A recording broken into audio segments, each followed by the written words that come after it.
Boa tarde, meus amores. Hoje eu tô enviando um vídeo sobre transtornos de ansiedade. A gente vai falar um pouquinho sobre esse tema, que é um tema que hoje as pessoas têm me procurado bastante, principalmente nessa época da quarentena, ok? Então, o transtorno de ansiedade, ele inclui transtornos de comportamento e compartilham principalmente medo e ansiedade excessiva. Medo é uma resposta emocional, é uma resposta automática do nosso organismo a algo que está colocando a gente contra a parede. Já a ansiedade é uma antecipação de uma ameaça futura, então você fica sempre sentindo que está sendo ameaçado. A ansiedade, ela vai ocorrer em gatilhos. A gente fala que existem alguns gatilhos que são óbvios. Quais são os gatilhos óbvios? Cigarro, comida, em geral mais doce, consumo de doces, álcool, cafeína. Os gatilhos não óbvios são aqueles que você tem que prestar atenção um pouquinho e que estão te causando ansiedade. Por exemplo, julgamento, análise, data de vencimento de uma conta, pessoas ou situações em que percebemos que quando estamos com aquela pessoa, a gente tem o gatilho da ansiedade. Para descobrir o gatilho da ansiedade, vocês têm que limitar a sua exposição a ele. Ou seja, quando você descobre qual é o seu gatilho, você tende a não mais se expor a ele e se proteger de uma forma melhor, ok? Sintomas da ansiedade. Vamos lá, para você que tá aí e me perguntou sempre, eu tô ansioso ou estou apenas nervoso? Né? Tem diferenças. O nervoso eu acredito que o nervoso é um transtorno de humor. Você acorda um pouquinho mais nervosa. Agora, a ansiedade é algo que você acorda e dorme com ela, né? Então, se eu enxergo perigo em tudo, aquela pessoa que em todos os lugares enxerga perigo. Se ela vai entrar no carro, ela acha que tem um ladrão que vai assaltar ela. Se ela vai sair à noite, ela acha que vai acontecer alguma coisa no carro, vai estourar o pneu. Ela sempre enxerga perigo tudo. E sempre pensa de uma forma negativa. Isso já é um gatilho da ansiedade. Assaltar a geladeira à noite, né? Ou descontar a preocupação no docinho, né? Você começa o quê? Hoje eu tô nervosa, como mais doce. Hoje eu tô nervosa, como mais doce. E isso eu desenvolvo também uma compulsão alimentar. Vai chegar uma hora que você não vai conseguir mais controlar a ansiedade e a compulsão alimentar, tá?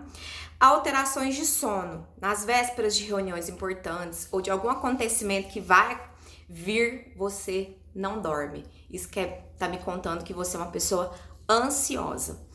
Aí vem as partes físicas, sofre com tensão muscular. Os ansiosos sempre têm dores nas costas, ombros e nuca. Eu acho interessante falar da nuca, porque muita gente acha que às vezes é até a pressão que tá alta. E não, a ansiedade ela pressiona muito essa parte da nuca, ok?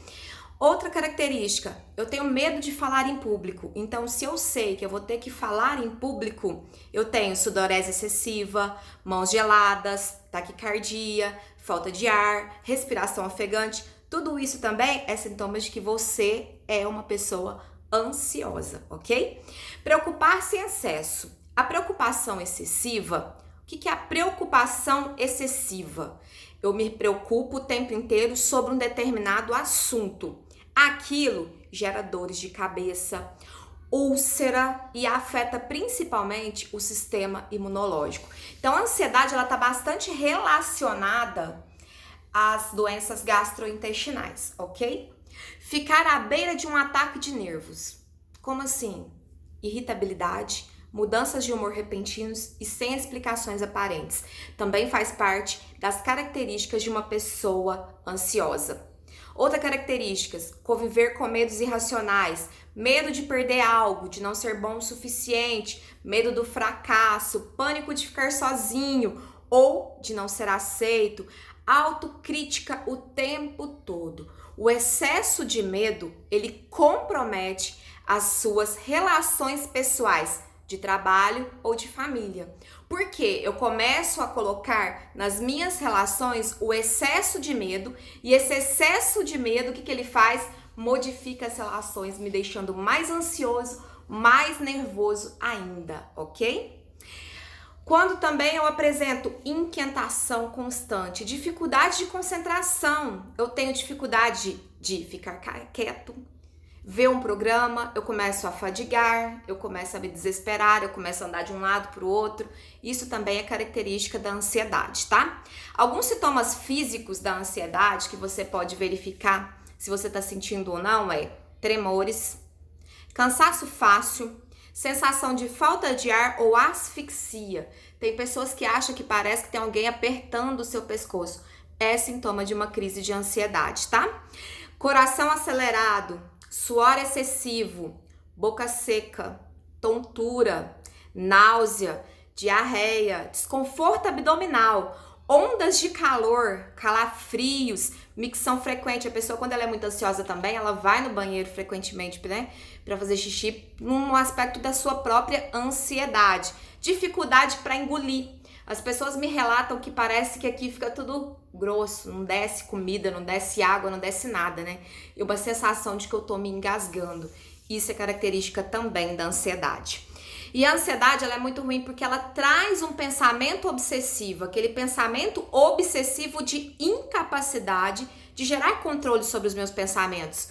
Por quê? Porque o ansioso, ele é perfeccionista. Então, eu pego um transtorno de humor simples, viro distímico, da distimia eu vou para uma depressão, da depressão eu vou para um transtorno bipolar, de um transtorno bipolar eu tenho uma TAG, que é o transtorno da ansiedade generalizada, ou eu tenho um TOC, que é transtorno obsessivo compulsivo, um transtorno de pânico e muitos outros. Ou seja, a ansiedade está relacionada a todos esses transtornos: humor, distimia, depressão, bipolaridade, a TAG, que é o transtorno da ansiedade generalizada, o TOC, que é o transtorno obsessivo compulsivo, e o transtorno de pânico e muitos outros. Então, todos esses transtornos, eles estão envolvidos pela ansiedade. E aí, a gente vai bater um pouquinho na tecla. O que a pessoa ansiosa mais sofre? Com perfeccionismo. Ela exige dela, não dos outros, padrões altos e busca incessante em alcançar a perfeição. E aí, com esse desempenho não sendo suficiente, não sendo melhor, ele se sente como? Infeliz, insatisfeito. E aí eu começo a me auto-sabotar através da procrastinação. O que é procrastinar? Amanhã eu resolvo. Isso aí é fácil, vai acontecer simples, eu consigo solucionar. Então eu penso, amanhã vai melhorar e não resolvo a situação. E enquanto eu não resolvo a situação, eu estou aumentando os meus níveis de ansiedade cada vez maiores, até chegar aos ataques de pânico, aos ataques de ansiedade, em que as pessoas perdem o controle e movimento do corpo, ok? Problemas digestivos também, como eu tinha falado anteriormente, são comuns aos ansiosos. O sistema gastrointestinal é o mais atingido pela ansiedade.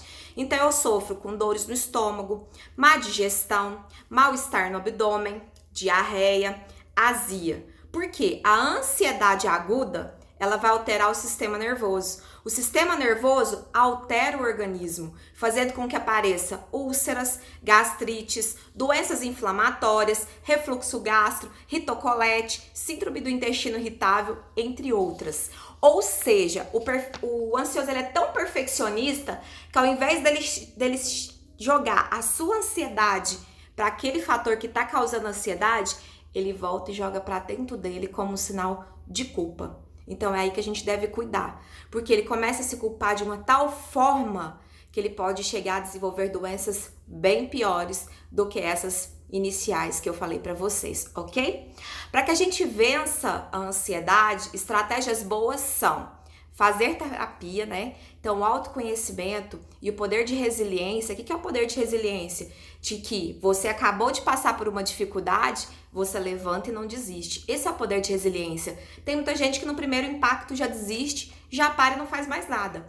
Então, fazer terapia vai te ajudar a se conhecer, conhecer os seus gatilhos que preparam a ansiedade e formar sua resiliência, ok?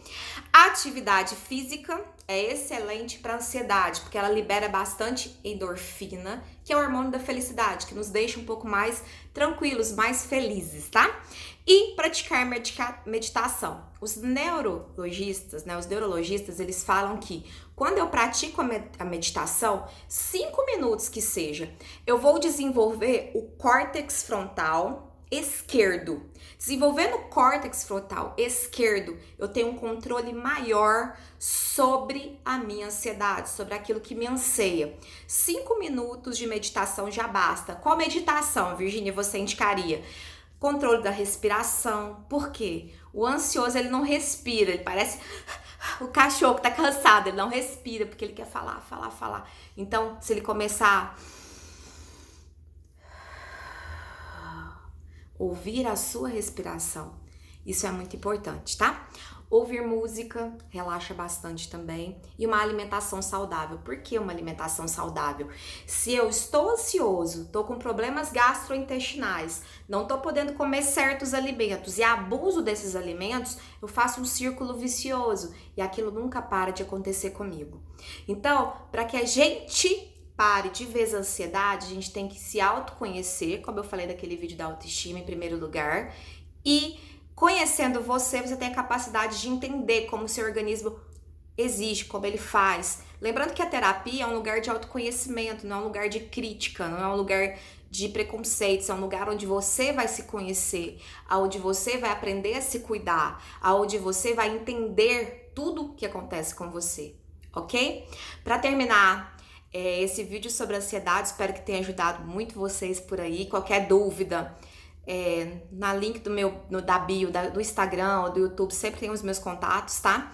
E procure um profissional qualificado para te auxiliar, tá? Para terminar hoje o vídeo, eu queria mandar uma frase que eu amo bastante, que é do Carl Gustav Jung, que é: quem olha para fora sonha, quem olha para dentro desperta. Então, comecem a olhar para dentro e despertar tudo aquilo que tem de bom dentro de você em primeiro lugar, ok? Um bom dia para todos. Até mais.